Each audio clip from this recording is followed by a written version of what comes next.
All right, guys, so today I'm out here working on the new project. Gonna introduce it to you guys in a second. Just trying to get it cleaned up, wash a bunch of parts, do some polishing. We're doing this a little bit backwards. You'll see some video of some polishing I did. Actually filmed that before we got it out just due to the weather. But here we go. All right, here it is. Anybody know what it is? All right, I'll tell you. It's a 1989 Suzuki LT250R Quadracer.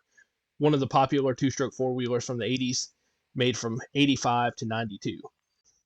So this build's going to be different than a lot of the ones you see on YouTube. Not building this thing as a show bike, I'm building this thing to ride. Still want to have it look nice, but its primary function is going to be a rider. This is actually my second one. I have one that I've had for probably 16 to 18 years, and ended up cracking the frame in the front of it, and it started rusting really badly there.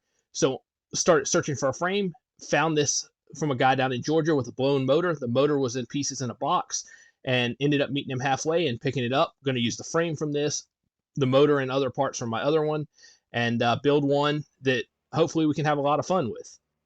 I've had this for a little while, but the powder coater's had the frame for over a year. Just got it back and ready to get started on it. So some of the questions I've seen online are about dents in the frame. When I bought this frame, guy told me, got 2 dents there. That is perfectly normal.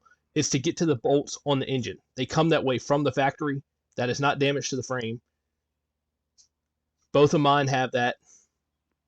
And so there's also another one over here, I'll show you as well. Right here. And it's so you can get to that screw. I see questions about that on the internet all the time. There's a lot of confusion about it, but they are factory. So don't freak out if you see those on yours. One thing, down in some of these holes, the powder coat wasn't able to get in there. So I am going to spray a little spray paint on there just to keep the raw metal from being able to rust. I'm going to get everything taped up here so we can spray a little paint down in those holes and follow along. Don't want to get any paint anywhere on the powder coat. I'm just going to spray a little spray paint down in those holes that I showed you. I want to get this thing so that it doesn't have any raw metal on there. I just don't want it rusting. I want this thing to last a long time. Hope to be riding this thing 30 years from now. I know I mentioned this is going to be a rider, but unlike a lot of the other ones you see on YouTube, this is also not going to be for sale, you know, a couple years down the road. I see a lot of people do the restorations and then they pop up for sale. Not going to be the case here. I've had this thing for, well, not this frame, but I've had the original one and the motor and all the other parts that are going on this for a long time. Really love this four-wheeler and have no intention of getting rid of it.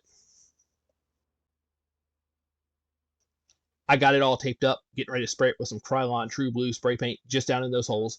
Almost a perfect match. I got it off of Amazon because all the local stores were sold out. But I'm looking forward to this build. I know it'll take me a while, but I know I'll learn a lot throughout the process. Hope you guys learn some things. But like and subscribe, leave me a comment, tell me what you want to see, and I'll be glad to make videos showing you it throughout this build. If you have any questions about it, leave a comment about those too, and I'll be glad to try to answer them.